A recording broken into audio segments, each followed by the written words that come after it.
In this video, we're going to talk about how to get your walkthrough exported out of Revit and into Movie Maker. To start this process, make sure you have your walkthrough selected, and then you need to select the edge of the walkthrough as if you're going to go through editing the walkthrough. With that selected, you can go over to the File tab. You can slide down to the word Export, slide over and down to Images and Animations. The walkthrough selection will become highlighted, and you can then select walkthrough. Here you can discuss and select the number of frames, how much of the walkthrough you want, if you want the entire walkthrough. You can also change what the walkthrough is going to look like, whether it will be wireframe, hidden, or what is selected currently, realistic with edges. So we'll go ahead and hit OK. Then you're just going to give it a location and where this is going to save to. Now, once you go ahead and you hit save, Revit's going to walk through a rendering process that takes a little bit of time. So what I'm going to do is just cancel the operation now, and I'll start the video after I've exported the walkthrough. My rendering finished in Revit, so what I'm going to do now is I'm going to bring it into Movie Maker simply by selecting in the editing window here, and I'm going to go into where it's been saved. And usually your walkthrough is one of the largest files, so I'm going to find Kitchen Design Project Walkthrough and then open that up. Now, if I slide forward in Movie Maker here with the slider, I can actually see and work through my walkthrough, and I can see what's happening in my small preview screen here. So I'll go ahead and maximize Movie Maker to make it a little easier. And I can go back and forth, forward and back to see what's happening. So what I want to do first is I'm going to go ahead and set up some credits in the beginning to set up, title, to set up a title here in the beginning by simply selecting the title button, and then I can type in whatever I'd like my title to be. So if I highlight this and just call it My Kitchen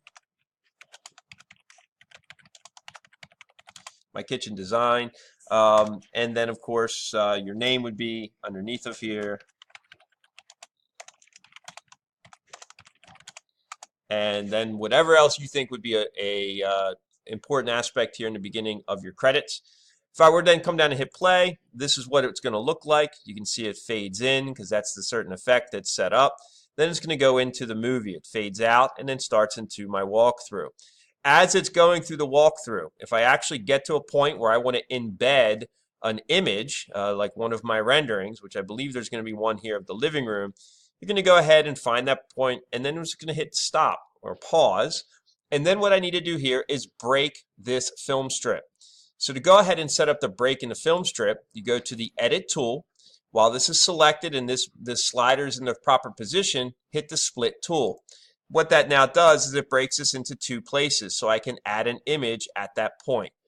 So now I'm going to go and find that image.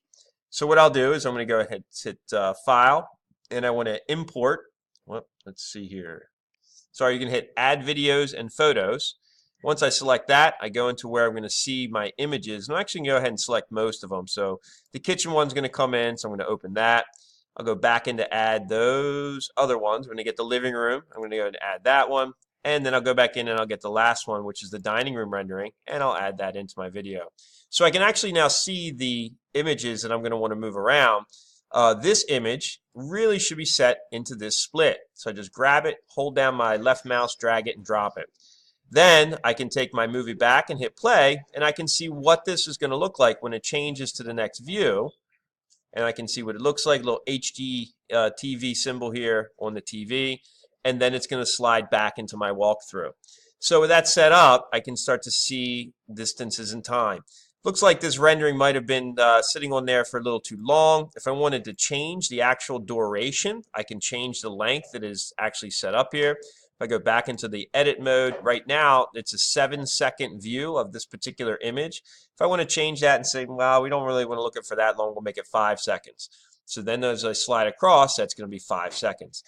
If you want to change the transition from the walkthrough to the actual image, so it's a nice smoother transmission where it goes maybe to a fade to a black and then back into the image, we can do that by getting into the animations, and these are your transitions. If you start sliding up and down through here, you'll start to see these are different options, and it gives you a little preview of what it's going to do. So a crossfade versus a blur. It's nice to be able to maybe try some of these different transitions to see what they're going to look like. So we'll go ahead and set this up. This is going to be set up as a blur, and it's going to blur from one to the other. I wanted to then go ahead and blur back into the film strip, so I'll go to the film strip and then select blur. And then what it should do is then be able to blur from one to the other. So it's going to blur into the image. And actually I'm going to stop. It didn't take the blur, so we'll go back into here. Set this up. Set that's none. There's blur. So it's going to blur from going to blur into the image, and then it's going to go ahead and blur back into the walkthrough. We can set up and we can make that duration longer or shorter as well for the transition. So as we just keep moving through here, we're going to find the next view of what would be the kitchen. So look at the view. I'm going to find a very similar view in my walkthrough, and then that's how I'm going to go ahead and set up a split and then move the images into the proper location. Once you go ahead and you finish the walkthrough and it's looking like what you'd like it to look like, you can go ahead and go home and you can do credits. Credits would end up at the end, of course, and then you're going to put in here the information necessary. So you'll go ahead and put your name in here, the software that was used, music. You're going to embed music. As you embed the music to this, you're going to then put the sources for any music that was used as well. So make sure all of that ends up here in the credits. Okay, when you want to put your music in, just go back to home, add music, and then you can go in and find music. So I have music already downloaded, and I'm going to go into add music and go back to where I have this saved on the server. Go into the server architecture, slide down here to the walkthrough, and find, this is Dr. Turtle Peak Beat. This was a student request. So if I play this, you can actually see the music now runs with the walkthrough. Now, you can also do a fade in on the music. You can work with that so that the music will fade in and other effects with the music itself. So certainly you can go through and play with that, how you want to have the music work, whether you want the music to fade in or close out. You can break the music and split the music, very, very much so the same that you can with the animation. So as I go and set this up, this should fade in now. So if I hit play, there's the fade in, and then it'll just loop itself through as it goes through the rendering.